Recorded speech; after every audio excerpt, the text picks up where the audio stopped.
Ya déjame en paz, mamá, y tú también, papá. ¿Cómo silenciar la voz interior?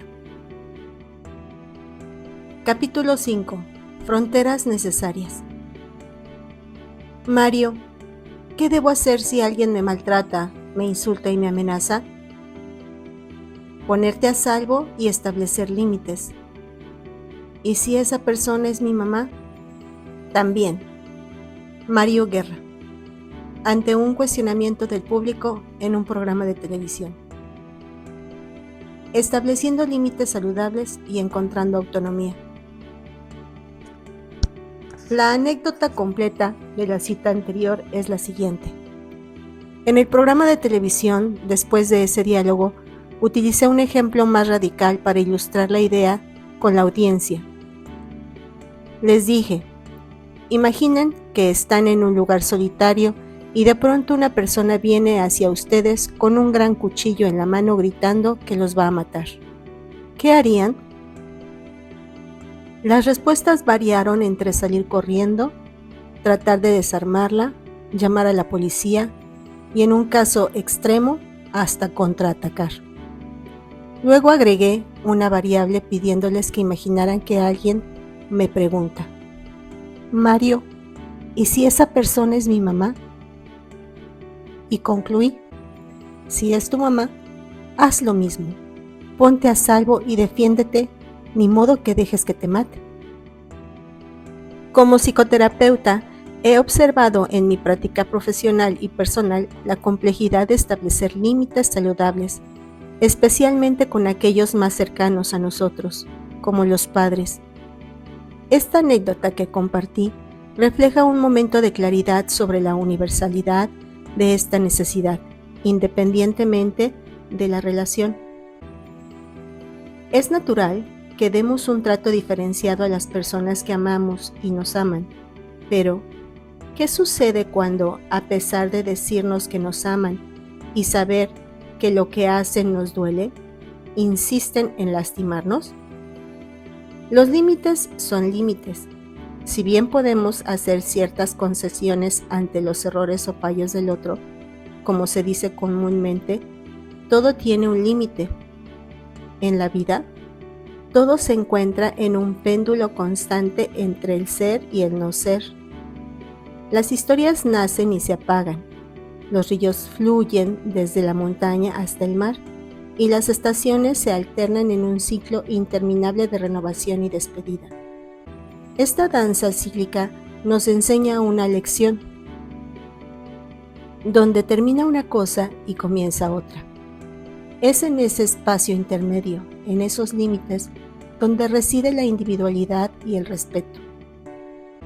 Esto también ocurre en la naturaleza, donde incluso las células, esos pequeños ladrillos que conforman la vida, están envueltas en una membrana, una frontera delicada que separa su interior del vasto mundo exterior o del cuerpo que la contiene. Pero esta división no es un muro infranqueable, sino más bien una invitación al intercambio. La membrana permite la entrada de nutrientes esenciales y facilita la eliminación de desechos, protegiendo al mismo tiempo la integridad de la célula. No se trata, por tanto, de un instrumento de aislamiento, sino de un medio para sostener la vida, permitiendo que la célula prospere y en un equilibrio dinámico con su entorno. Al igual que las células, las sociedades humanas también han comprendido la importancia de definir espacios y límites.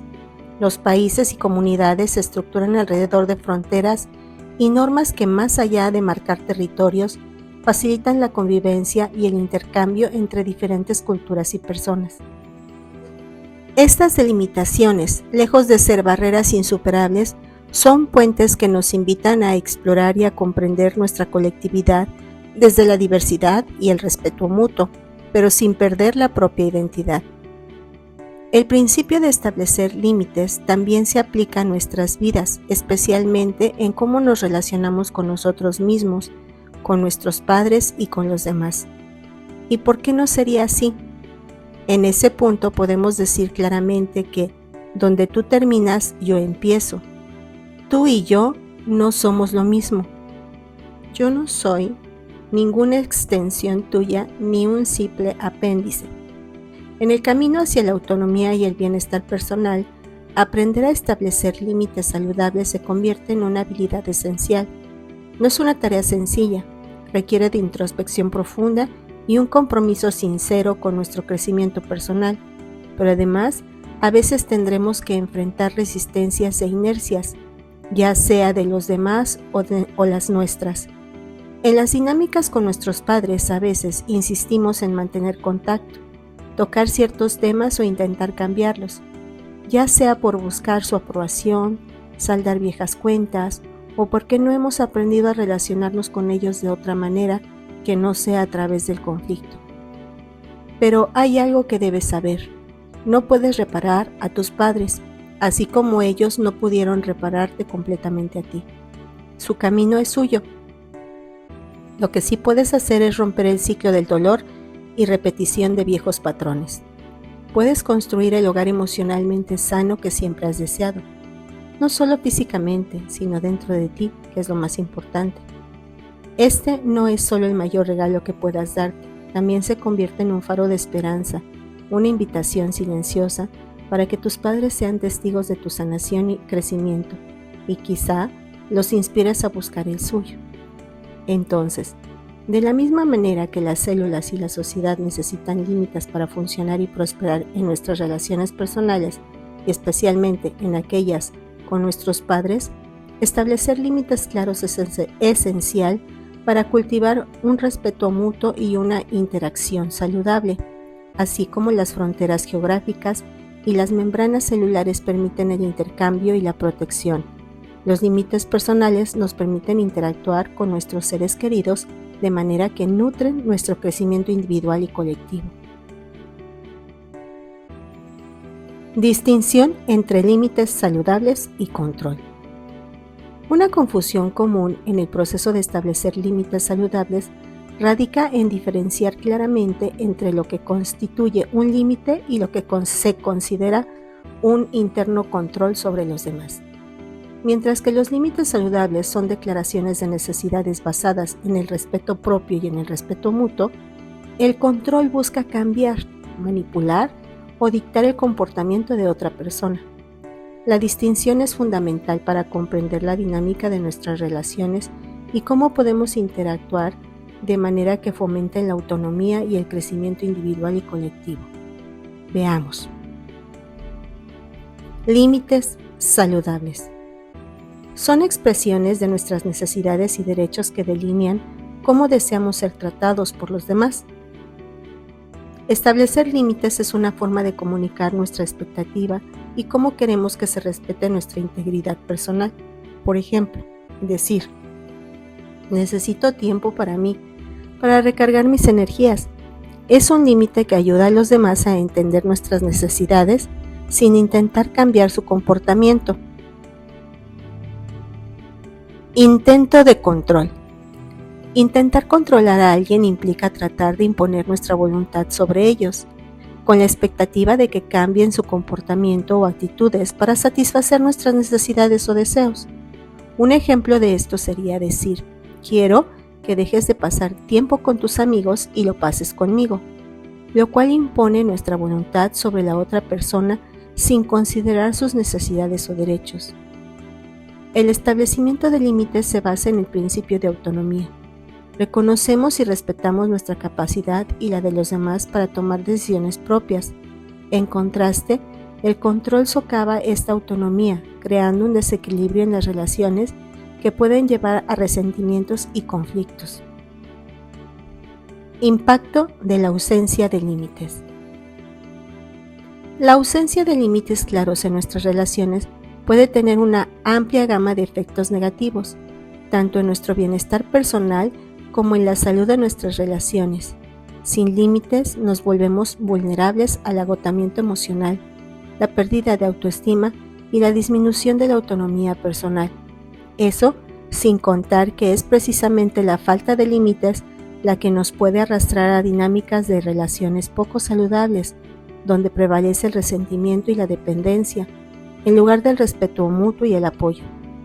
El impacto no es menor. Veamos. Agotamiento emocional. Sin límites, es fácil encontrar constantemente a disposición de las demandas y necesidades de los demás, lo que puede llevar a un agotamiento emocional. Este estado de agotamiento compromete nuestra capacidad para cuidarnos adecuadamente y atender nuestras necesidades. Imagina que eres el amigo al que todos acuden cuando tienen problemas. Siempre estás ahí para ellos, sin importar la hora o el lugar, pero con el tiempo te das cuenta de que estás tan ocupado cuidando de los demás que te olvidas de cuidarte a ti. Te sientes agotado, sobrecargado y te cuesta encontrar tiempo para tus necesidades y deseos. Pérdida de autoestima. La incapacidad de establecer límites puede resultar en una erosión de la autoestima, ya que puede percibirse como una falta de valía propia para defender nuestras necesidades y deseos. Supón que siempre cedes ante los deseos de los demás, ya sea en el trabajo, en la casa o con tus amigos. Con el tiempo, puedes empezar a sentir que tus necesidades y deseos no son importantes, lo que pueden erosionar tu autoestima. Relaciones desequilibradas. En este caso, una parte puede sentirse abrumada, sobreexigida o menospreciada, mientras que la otra parte puede adoptar un rol dominante o excesivamente dependiente. Imagina que siempre eres el encargado de organizar las reuniones familiares.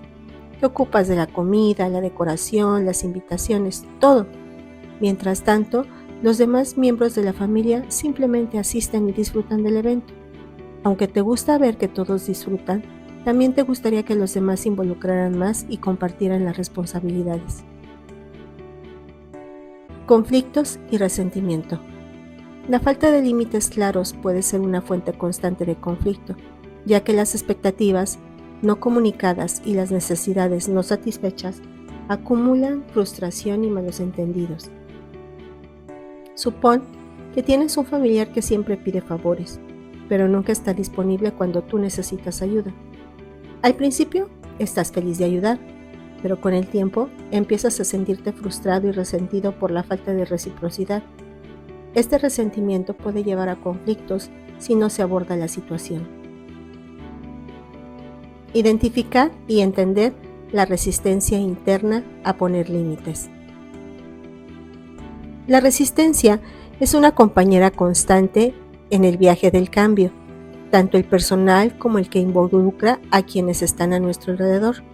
Suele surgir de las profundidades de nuestros miedos más arraigados, de las heridas no sanadas, de las necesidades emocionales insatisfechas. Al intentar establecer límites saludables con nuestros padres, nos podemos encontrar no solo enfrentando su resistencia, sino también lidiando con la nuestra. Pero sabiendo que es necesario poner límites, ¿por qué no lo hacemos? Bueno, no me dejarás mentir que no siempre resulta sencillo para todos confrontar a cualquier persona, y mucho menos a las personas que han desempeñado el papel de papá o mamá, especialmente cuando ellos traspasan nuestros límites. Cuando no lo haces, te vuelves alguien manipulado, se embotellan tus emociones y aguantas, pero un día acabas explotando de manera agresiva o hasta violenta, y eso no solo afecta la relación, sino que da motivos a la otra persona para que él piense que todo el problema eres tú. Esto sin contar la culpa y hasta la vergüenza con la que tenemos que pagar por haberles levantado la voz o contestar con un mal modo a esas figuras sagradas. Digamos que hay personas que tienen una gran maestría para hacerte agitar la botella y luego reclamarte por haberlos salpicado. En ocasiones, sin darnos cuenta, nuestras acciones o inacciones contribuyen a perpetuar dinámicas familiares no saludables. Por ejemplo, al ceder constantemente ante las demandas de nuestros padres para evitar conflictos. De manera inadvertida, reforzamos la idea de que nuestras necesidades y deseos son secundarios, o cuando expresamos nuestro desacuerdo solo a través de silencios cargados o respuestas pasivo-agresivas, en lugar de una comunicación abierta y asertiva. Podemos alimentar ciclos de malos entendidos y resentimientos.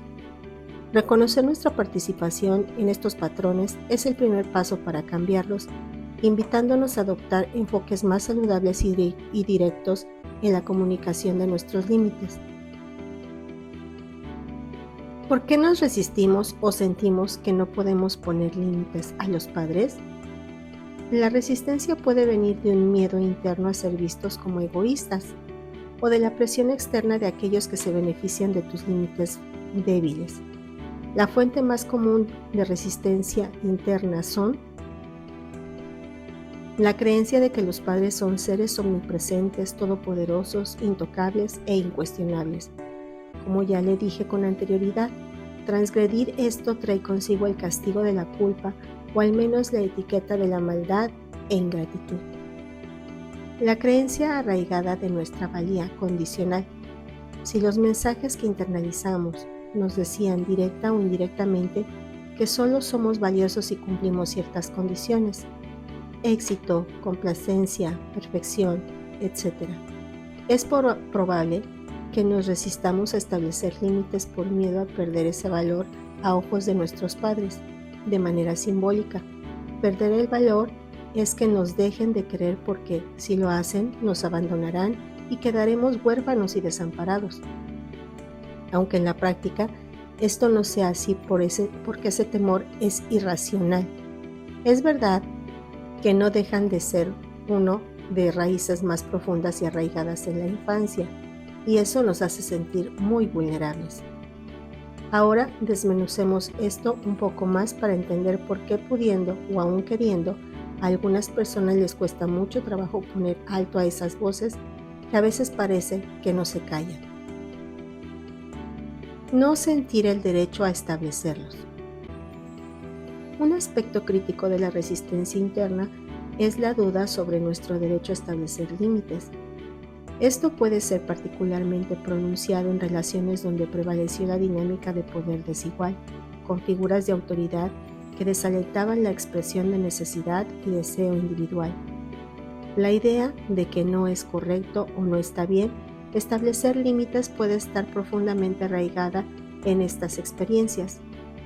¿Ya ven cómo eran estas creencias de que a los padres no se les cuestiona? Se les obedece sin importar qué o no importa si cometen un error o injusticia. Ellos saben por qué hacen las cosas y siempre es por nuestro bien. Como ya mencioné, incluso en pleno siglo XXI hay quien dice que los padres jamás tendrían que pedir perdón a sus hijos sin importar lo que haya pasado. A veces se prefiere ocultar tras el telón del silencio atrocidades cometidas en el seno familiar antes que arriesgar a la familia al escrutinio social o a desmoronarse. Evitar ser el malo del cuento.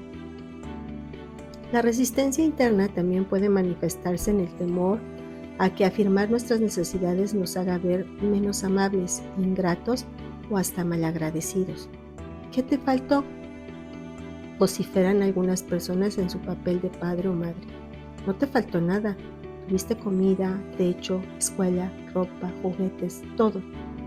Y se agradece eso, por supuesto, pero ¿no sería más conveniente que nos dijeran, al menos como adultos, mira, es verdad que te di esto y esto otro, pero quiero saber si hay algo que necesitas que no te di o que incluso sigues necesitando de mí en un momento de tu vida? Sería un planteamiento interesante, ¿no lo creen? Si lo que se espera es que la sumisión o el silencio sea el precio por todo lo que nos proveyeron, hay que recordar que cuando aceptamos ese contrato éramos unos niños a los que ni siquiera les plantearon así las reglas. Lo que es peor, a veces tratando de ser el bueno, de todos modos se enojan, se ofenden o dramatizan. Y hagas lo que hagas, acabas sintiéndote culpable y con frustración. Recuerda que al final del capítulo anterior hablé del peso de la cultura y muchas veces los ojos de todos son los que parecen juzgarnos como malos hijos, cuando eso realmente es una proyección de lo que sentimos interiormente, por lo que nos han inculcado. Y para aclararla, ¿sabes cómo es la única manera en que te vas a quitar la etiqueta de hijo malagradecido? Sí, con la generosidad, la bondad, la abnegación del perdón de tus padres. Esto no solo te hará sentir peor, sino que ahora los ensalzas como mártires de tu maldad y baluartes de la generosidad. Vamos, que vas a quedar peor que como empezaste. Miedo al conflicto. El miedo al conflicto es una sombra que nos sigue en muchos aspectos de nuestra vida, y cuando se trata de poner límites, especialmente con nuestros padres, esa sombra parece alargarse aún más. Hay algo en el aire cuando sabes que una conversación difícil está a punto de comenzar. Se parece mucho a ese momento justo antes de una tormenta, cuando el cielo se oscurece y puedes sentir la electricidad en tu piel. Esa sensación, esa tensión previa al conflicto, es algo que muchos de nosotros haríamos cualquier cosa por evitar. Y cuando se trata de nuestros padres, ese deseo de esquivar la tormenta se intensifica aún más. Hasta dan ganas de mejor ya no decir nada, porque sabiendo que las cosas no están bien, dan mucho miedo que se pongan peor. ¿Te suena familiar esto? El miedo a decir hasta aquí viene para muchos del eco de las voces pasadas, de momentos en que el desacuerdo se tradujo en gritos o en silencio helado, de que lo decías todo sin pronunciar palabra. En esos recuerdos, el conflicto no era una puerta hacia la comprensión, sino un abismo que separaba aún más. Y luego, muy ligado al punto anterior, está el miedo a decepcionar, a ser vistos como la oveja negra por aquellos cuyas opiniones valoramos al punto de la necesidad. Nos han inculcado, a veces sin palabras, que su amor y aceptación viene con condiciones. ¿Cómo no temer al conflicto si parece que podría costarnos lo que más queremos? Es entonces que el temor al conflicto se convierte en un muro invisible entre nosotros y la posibilidad de establecer límites saludables. En lugar de decir no, acumulamos silencios. Nuestra autonomía se desvanece en un intento de mantener la paz, pero a un costo que a veces no vemos hasta que es demasiado tarde. A veces se siente que se avanza en esto, pero la realidad es que mientras estemos en la dinámica de dar un paso atrás cada vez que deberíamos avanzar, perdemos la oportunidad de cimentar nuestra identidad digna y libertad. Conviene entonces repensar nuestras creencias acerca del conflicto y reconocer que no necesariamente tiene por qué ser destructivo, sino que puede ser liberador. Es reconocer que las palabras difíciles, dichas con respeto y desde el corazón, pueden acercarnos más que cualquier silencio cargado de palabras no dichas. Enfrentarnos el miedo al conflicto es una parte fundamental de nuestra vida adulta. Es aprender a decir, esto soy yo, esto necesito, sin que eso signifique que se compromete el amor o la aceptación, al menos no de nuestra parte. Es entender que el verdadero respeto incluye respetar nuestros límites, tanto como los límites de los demás, aunque a veces esas conversaciones se sienten como caminar sobre un campo minado en donde no se sabe cuándo es el siguiente paso va a ocasionar una explosión. Sin embargo, al igual que establecer fronteras, poner límites no es solo un acto de separación, sino de definición. Es decidir activamente quiénes somos con relación a los demás y quiénes queremos ser. En esa decisión encontramos nuestra voz, una que es lo suficientemente fuerte para hablar, incluso cuando se siente insegura y temblorosa.